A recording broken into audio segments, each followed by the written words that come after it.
Assalamualaikum warahmatullahi wabarakatuh. Kami dari kelompok 5 yang beranggotakan yang pertama Nur Nadiah Andriani, NIM 1816040011, yang kedua Radifa Ricilia, NIM 1816040020, akan mempresentasikan materi matkul Pajak Internasional tentang persetujuan khusus P3B. Yang mana materinya yang pertama non-diskriminasi, yang kedua tata cara persetujuan bersama, yang ketiga pertukaran informasi, yang keempat pejabat diplomatik, dan yang kelima berlakunya dan berakhirnya persetujuan. Baiklah, materi yang pertama akan saya jelaskan. Nama Nur Nadiah Andriani, NIM 1816040011. Materi yang pertama yaitu non-diskriminasi.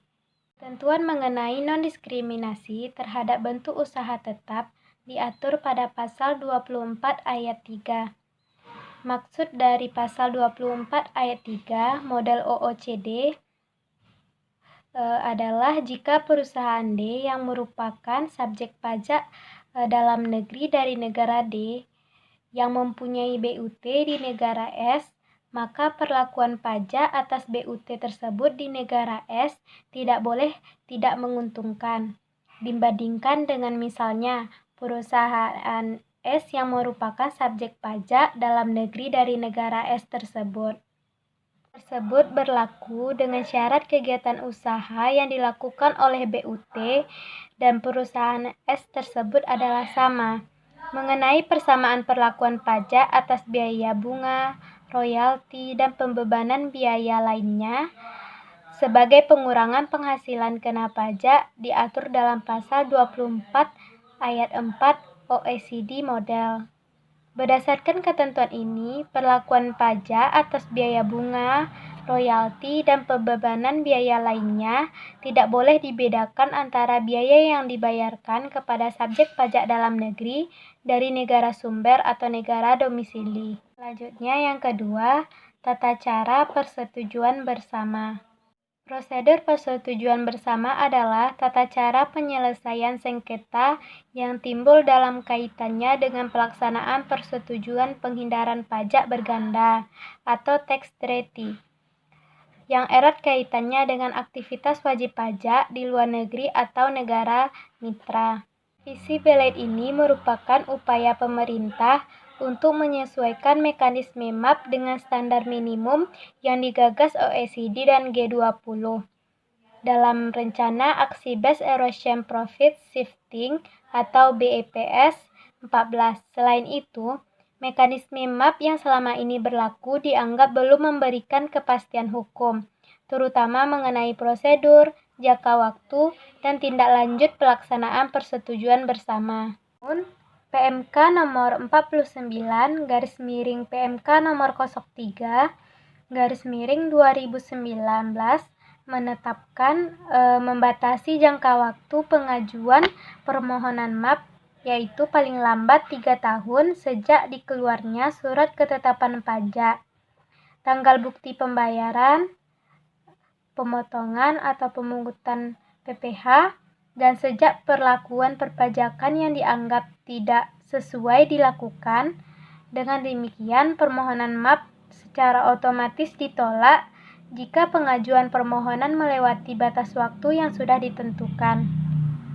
Apabila permohonan MAP diterima, Direktur Jenderal Pajak akan menindaklanjutinya dengan melakukan perundingan dengan pejabat yang berwenang dari negara mitra yang paling lama 24 bulan atau 2 tahun sejak permohonan diterima.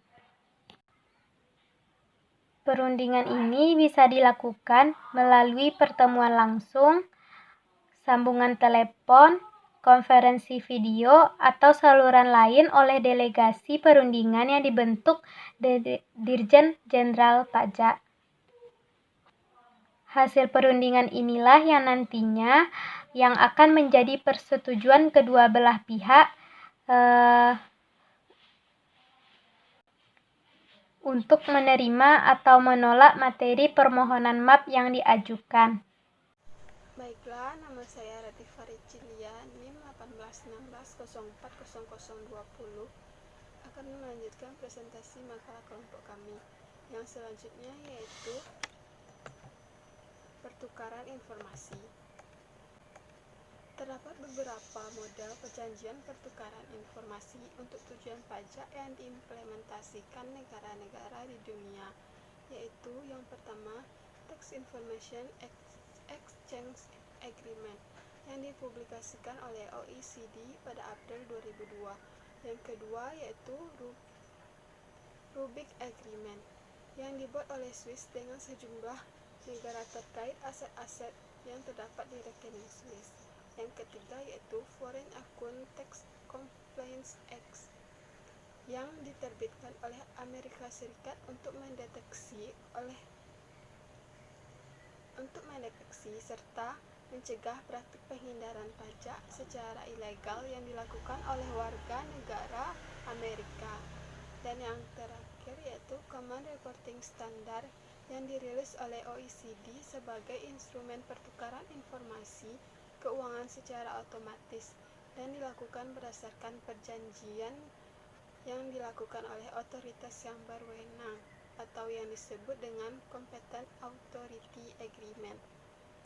Pertukaran informasi yang terdapat dalam OECD model terdiri dari 3 jenis, yaitu yang pertama, pertukaran informasi berdasarkan permintaan, di mana permintaan ini harus diajukan secara case by case basis. Yang kedua, pertukaran informasi secara spontan, di mana pertukaran informasi ini didapatkan dari hasil pemeriksaan pajak yang dilakukan oleh negara pengirim informasi.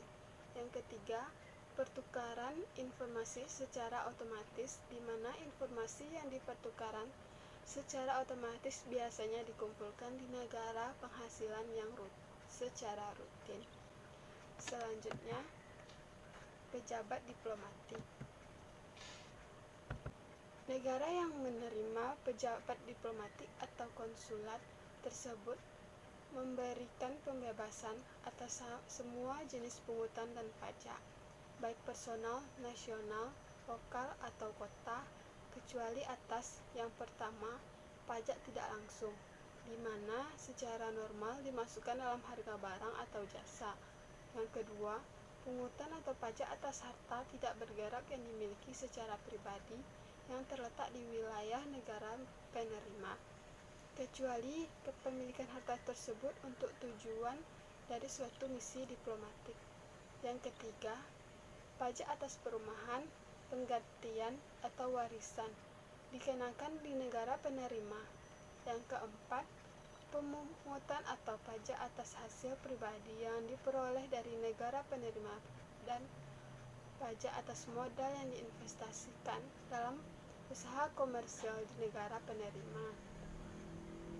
Yang kelima, yaitu tagihan yang dikenakan untuk penyerahan jasa tertentu, biaya pendaftaran, pengadilan atau catatan, hutang hipotek dan materai yang berkaitan dengan harta tidak bergerak. Selanjutnya, berlaku dan berakhirnya persetujuan P3B ini. Berlakunya persetujuan apabila yang pertama, masing-masing negara pajak akan memberitahukan kepada negara pihak lainnya melalui saluran diplomatik mengenai penyelesaian tata cara yang dipersyaratkan berdasarkan perundang-undangan. Untuk melakukan persetujuan ini akan berlaku pada tanggal terakhir dilakukan pemberitahuan ini. Yang kedua, persetujuan ini akan berlaku efektif sebagai berikut. Yang pertama, berkenaan dengan pajak yang dipotong pada sumbernya untuk penghasilan yang diperoleh. Yang kedua, berkenaan dengan pajak lainnya atas penghasilan atau laba untuk pajak-pajak yang dikenakan untuk tiap masa pajak. Berakhirnya persetujuan, yaitu karena persetujuan ini akan tetap berlaku sampai dihentikannya oleh salah satu negara pihak. Salah satu dari kedua negara pihak dapat mengakhiri persetujuan ini melalui saluran-saluran diplomatik dan dengan menyampaikan pemberitahuan penghentian secara tertulis. Baiklah, hanya itu yang dapat saya sampaikan. Terima kasih. Sekian dari hasil presentasi kami. Terima kasih atas partisipasinya. Assalamualaikum warahmatullahi wabarakatuh.